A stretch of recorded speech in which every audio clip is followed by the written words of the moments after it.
Hello, my friends. Welcome, welcome, welcome. Welcome to Sonia's Real Estate Connection and Hot Topics, all things real estate on this channel. I want to thank you for tuning in to another episode of Sonia's Real Estate Connection. Glad that you could join in with us on today. It is a new day, a new week, a new month, and a new year. January 2nd, 2023. Happy New Year to all. Happy New Year. Happy day to all. It is a great day. Happy day to everyone. Hey, if you're here and you're listening or watching this video, then it is indeed a great day. Because we have all survived and made it through another day and another year. It is truly a beautiful day, and it's a great day. So once again, welcome, welcome, welcome. All right, folks, let's get right into it. As some of you know, the city of Milwaukee recently updated their offer to purchase form. The last form was modified or released with revisions sometime in the year 2020. So it's been a little over 2 years, maybe 2.5 years or so, since they last revised and updated the form. In mid to late 2022, they revised and released a new residential offer to purchase form, which contains some new clauses and provisions for buyers of residential city real estate, 1 to 4 unit residential properties. Today I'm going to highlight some of those changes, and I'm not going to go through the entire form. It is 22 pages in length in its entirety, including a new table of contents page at the beginning of the form, and there are some exhibit pages at the end of the offer packet.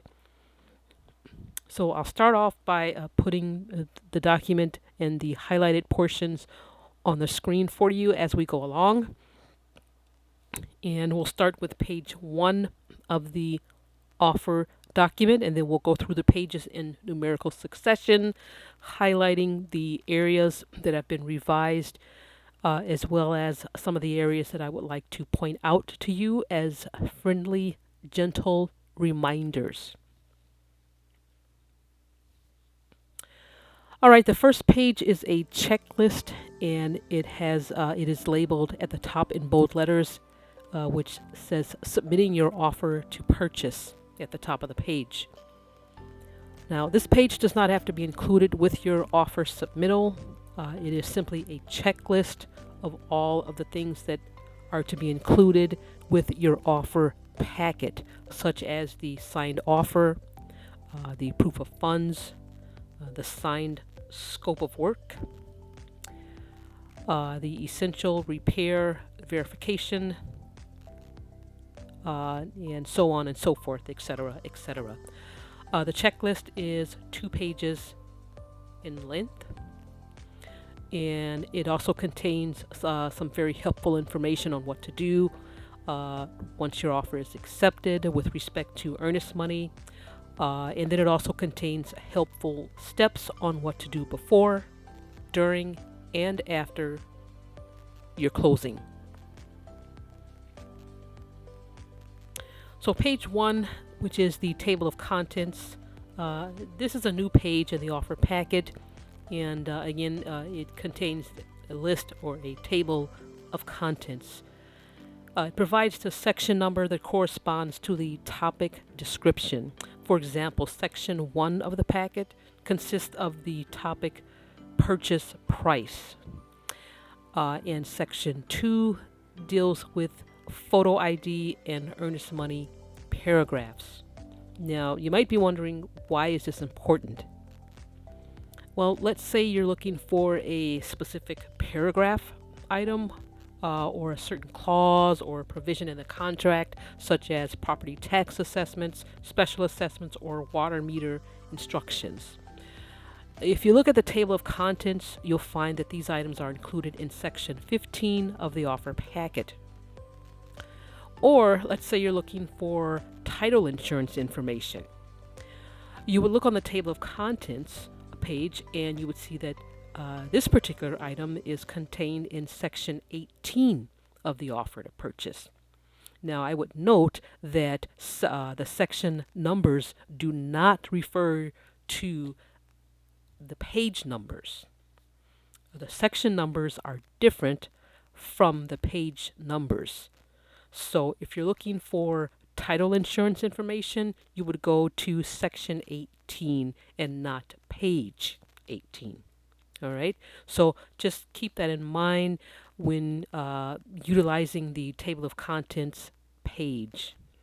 So it is an overview or kind of a map of the territory. Again, an overview of where everything is located in the document. And I want to point out that at the bottom of this page, there's a list of exhibits that are located at the end of the offer packet, or the final pages of the offer packet, which contains all of these exhibits. So you'll see 5 exhibit pages at the end, and they're all labeled accordingly: exhibits A, B, C, D, and E.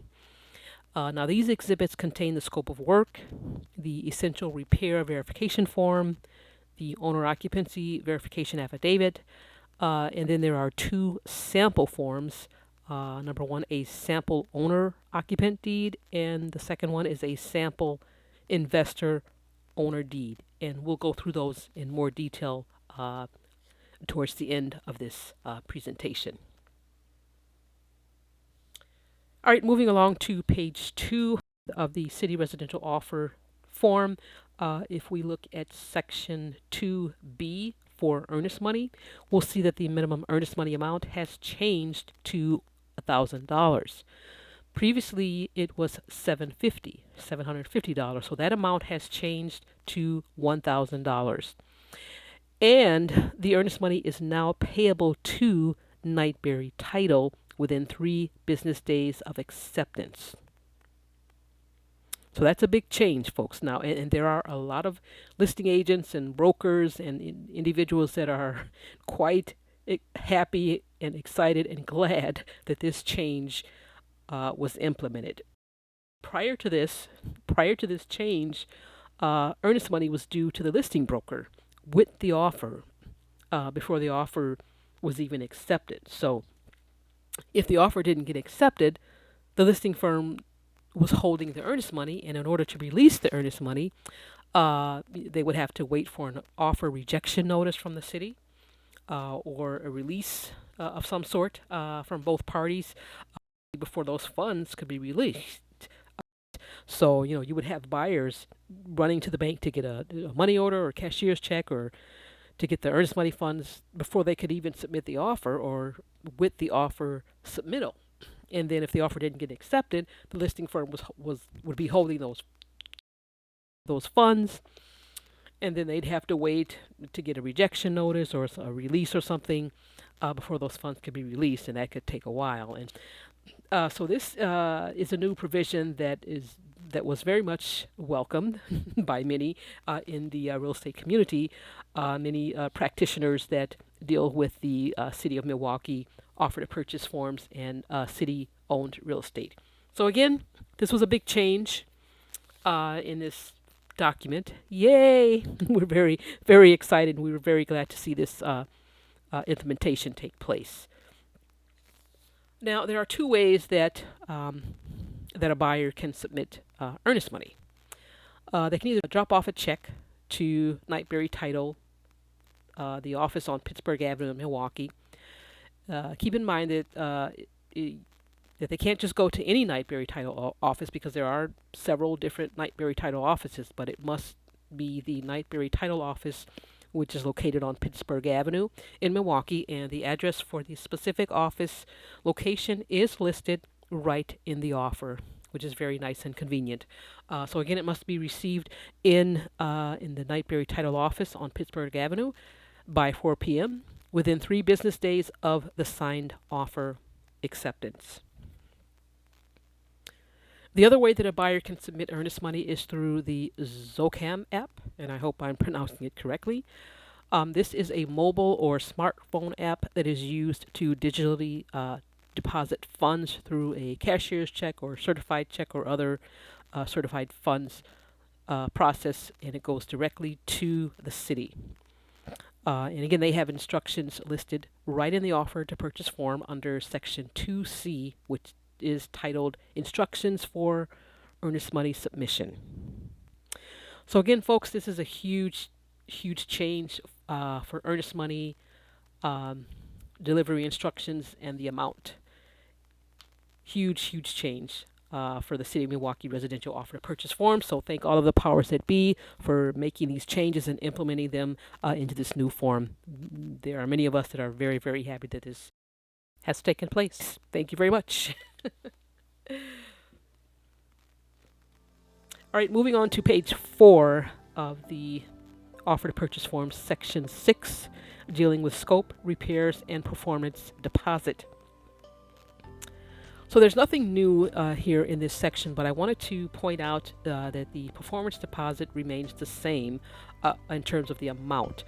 So the performance deposit is $1,000 if the buyer is an owner-occupant, or $2,000 if the buyer is an investment or is purchasing the property as an investment property. So if the buyer has checked the box for investment property in section C, then the performance deposit required would be $2,000.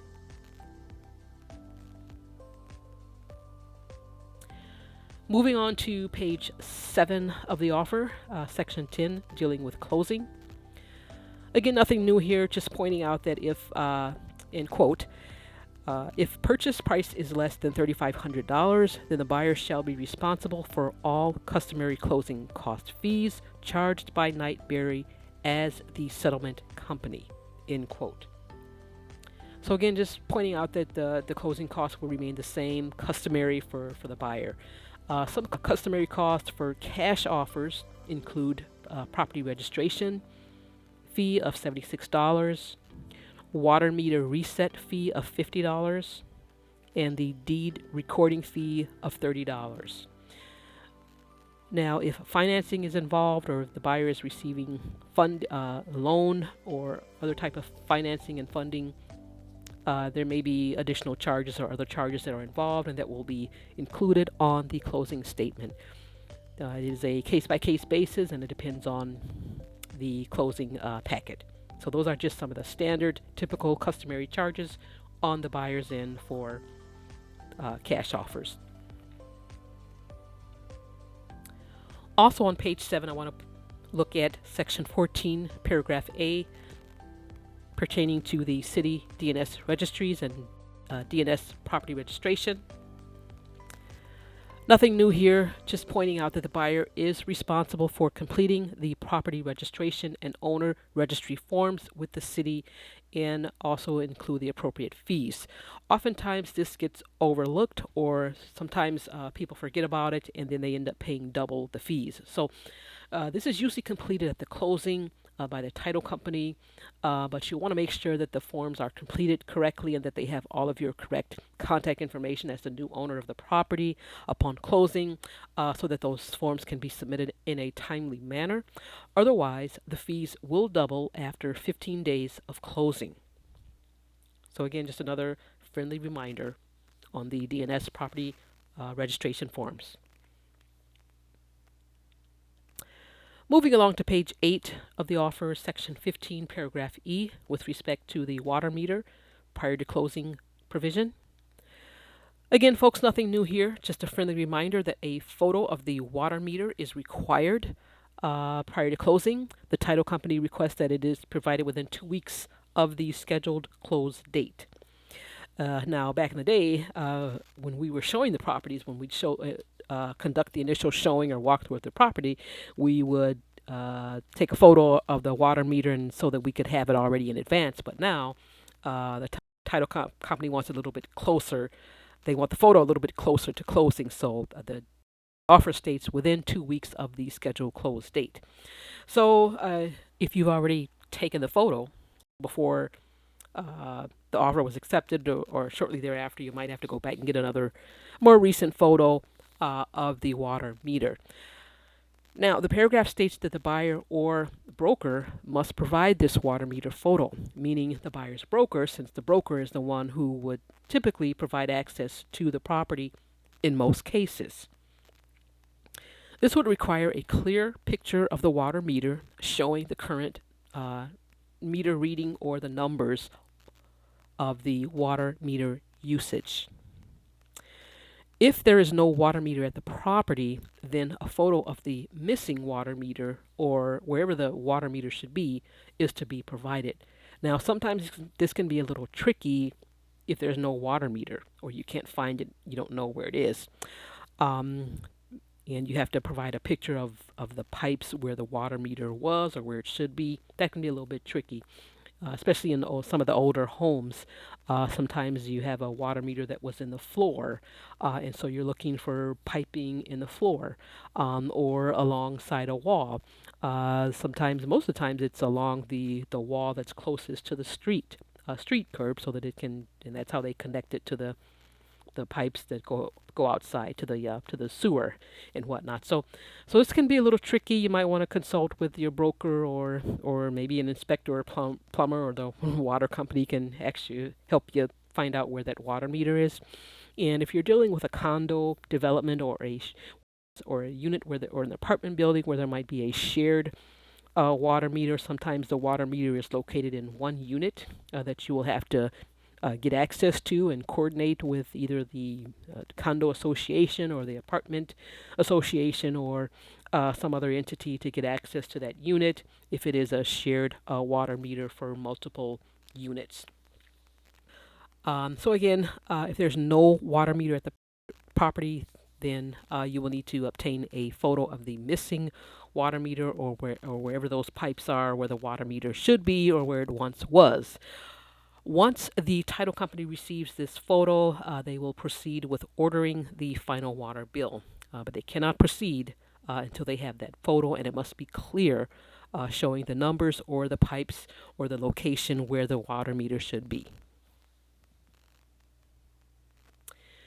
All right, moving on to page 12, the signature page. Okay, we're almost at the end. So there are two sections at the bottom of the signature page. The city-related financing section is now included on the signature page as its own separate box. So if the buyer is receiving any type of city-related funding, the buyer would check one of the boxes in this section to answer the question related to city funding. Also new on this signature page is a box titled City Acceptance Secondary Offer. Another great change that was implemented in this new offer to purchase packet. We're very pleased for this. This provision was not previously included in the old offer, but now there is a separate box on the offer form which allows the city to accept a secondary offer. It states that the city will notify the buyer within 1 business day of termination of the primary offer that their offer is being moved from secondary to primary position.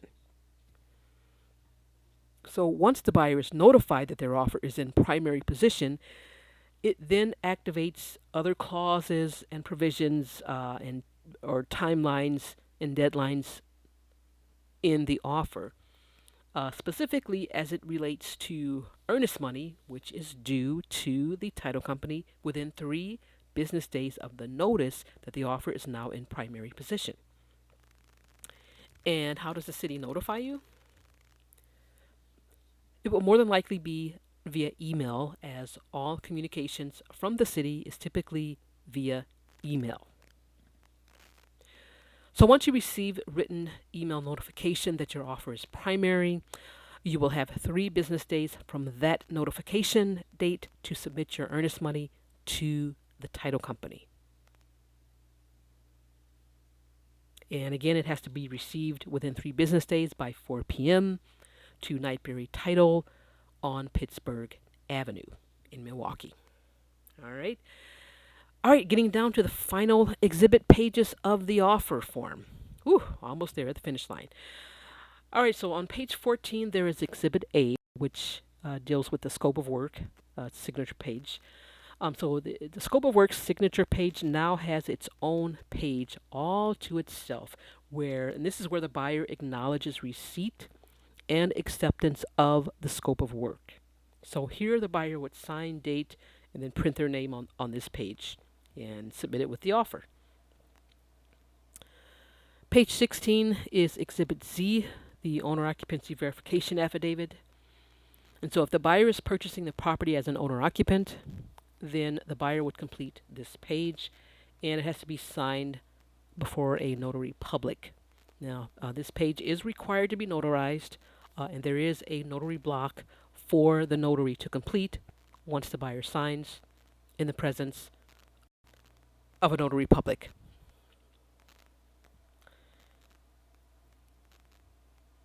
Page 17, Exhibit D, is a sample owner-occupant deed form. Again, it is Exhibit D, and it is a sample owner-occupant deed form. So there's nothing required to be filled out on this form prior to closing. It is included for informational purposes and will be completed in full by the title company at closing. Page 19, Exhibit E, which is the sample investor owner deed form.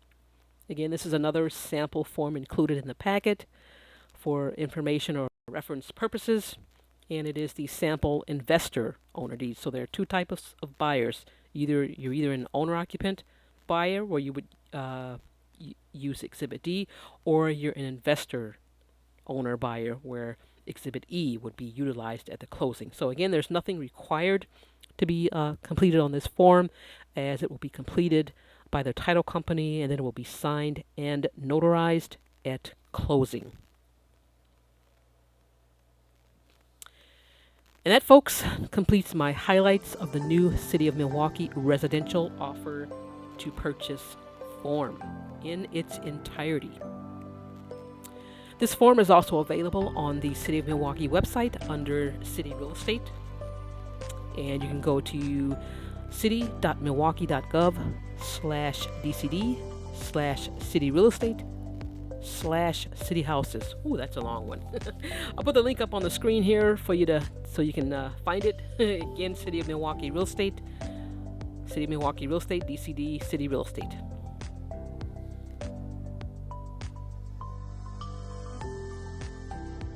Well, folks, that concludes the discussion topic for today on the City of Milwaukee revised residential offer to purchase form.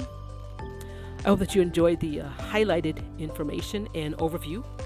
Trust that you found this to be useful and valuable. And if you'd like to be alerted of new episodes and videos, make sure to hit the like and subscribe buttons. Hit them up, like and subscribe, so that you can stay up to date for the latest and greatest in our industry. As always, I want to thank you for tuning in to another episode of Sonia's Real Estate Connection. And of course, I always like to provide the source of information from today's show for those inquiring minds that want to know. The information was derived from the City of Milwaukee Real Estate website, City of Milwaukee Real Estate website, and Google Images. Those are the sources for today's episode.